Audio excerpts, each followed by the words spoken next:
I am James McAvoy, and I am Brian Jackson in Starter for 10. And he's 18 years old, even though I'm not.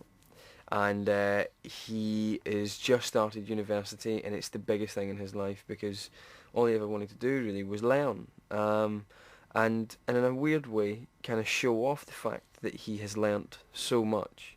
A game show like University Challenge is the perfect medium for him to display his talent and wealth of knowledge, and that's exactly what he does in this film.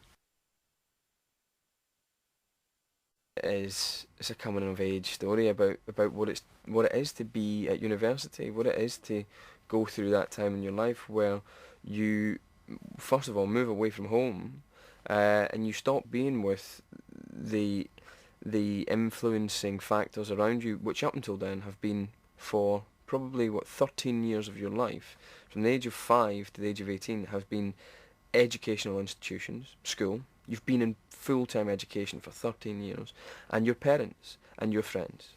So for the first time in your life, you're starting to live on your own terms and starting to decide who you want to be, who you would like to be. Things that are completely foreign to you suddenly are getting introduced to you, and they're inspiring you in weird ways and scary ways. Working with two such great actresses has been really, really weird because they're very different and they're both very, very strong, and very talented and gifted. And just the way that you work with different people is striking. But to have two such strong love stories in one film, with the one man figure in it, it's really interesting because every day is totally different. You don't get into a rut with one actor, or you know what I mean. It's constantly mixed up. And then when they come together, and the few scenes that they're together, it gets really interesting. It gets the energy all goes out the window, and it's like first day on the shoot, and it's a whole new thing. It's great, really good. Mark Gatiss' Bamber Gascoigne is a doppelganger. He just, I don't know how he can do it, but he was a big fan of Bamber Gascoigne and a big fan of University Challenge anyway, still is. So to get to play Bamber, I think must have been a big, big thrill for him. But the wig that he wears is fantastic. But it's everything. It's everything in the wee bits of he gets the wrong answer. He just slides back and no, that's the wrong answer. And it's just the way he does Bamber. It was kind of amazing, and it was quite difficult because the University Challenge team, myself, Benedict, Alice, and Elaine Tan, we usually have quite a good time with each other. We usually laugh our heads off for at least 50% of the day. And when he came on set, we were doing as usual, and hopefully doing some good work along the way. And when Mark started his first take and started acting as Bamber, I know it's a light romantic comedy. I know it's funny and the wig's so funny and all that, but it kind of went, ooh, oh my god, he's been really good. Right, come on, guys. Come on, we're the youngsters here. We're the guys who really need to try and be as good as him. So, stop laughing, stop taking the mic. Come on, let's just get our heads down and do the work now. He was fantastic. It was really inspiring, actually, to see somebody make Bamber Gascoigne that cool. I've watched University Challenge quite a few times. I've watched it more, but not really in 85. I watched the final for 85, but that's all I watched. What strikes me is that in the 80s, probably the early 90s as well, people were less confident. Now you get someone going on University Challenge, they're all sitting like this, and it's all like, yeah, yeah, yeah, yeah, yeah, and it's like they can speak in sound bites. Whereas in the 85 final, it was very much, and I am Brian Jackson, I'm reading from Gloucestershire, and I'm reading engineering. And it was all like, you know what I mean? They were like mortified to be on television, which is brilliant because we live in a different age now. We live in an age where you can put a camera on a passing child of 10 and he can reel you off a monologue, or sing you a song, or be very funny, or do a handstand. Or, do you know what I mean? It was a different time, really. So that was the biggest thing that I took away from watching the tapes of University Challenge in 85 as opposed to watching it now with good old Jeremy Paxman. Um, just the level of fear involved in being on television.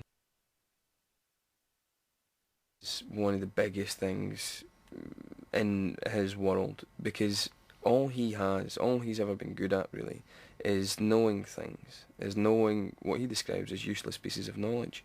And that's what people like him for, or he thinks that anyway. You'd probably like him for other things. Spencer definitely likes him for other things. But as far as Brian is convinced, it's because he knows a certain amount of useless knowledge. It kind of validates his place in the world, you know. And the only time that kind of knowledge becomes useful, the only time you can show that knowledge off without being really annoying, is in an environment where someone asks you a question. I think there's something in this film, something about the way that David Nichols writes, that is very much in hindsight. You know, it's a lot to do about how he remembers how he was at university. A lot of the people who know David have said to me, he wasn't like Brian at university. As much as he says he was, he wasn't. He wasn't that much of a geek, he wasn't that much of a nerd. But in hindsight, in later years, things change, you know what I mean? And I think that people who were at university in the 80s, or at the 70s, or 60s, whenever you were at university, or the 90s, people who were at university maybe a decade or two ago and have moved on since then, I think they'll get this film a lot. The things that first attracted me to this script were the fact that I'd always wanted to be in a romantic comedy. As sad as that is to admit as a serious actor, I've always wanted to be in a romantic comedy. I like falling over a lot, and I get to do a lot of falling over in this script. I like really good bass comedy, and there's a lot of bass comedy. I like really good wordplay, and there's a lot of really good wordplay. And I like romance when it's done well and it's not too obvious. James McAvoy is fantastic. He's the only actor I can imagine pulling off this part this well. It requires a certain mix of charm and brilliant acting and great comic timing, and he's got it all. And I think we're very lucky to have got him. Working with him is wonderful. He's full of ideas, which is fun, which is hard work for a director sometimes, but I love it because, you know, it's a big creative contribution. And he's totally professional and charming and wonderful. James has a kind of sort of vulnerability and a sort of warmth that the character in the book is not quite as good looking, actually. Probably, I think that's the biggest change. James is more charming and attractive than the Brian in the book, who's a bit more spotty and a bit more awkward. Which I think is great. I mean, it makes sense to make that decision. And James still has that quality of kind of gaucheness, and I think he's tremendous.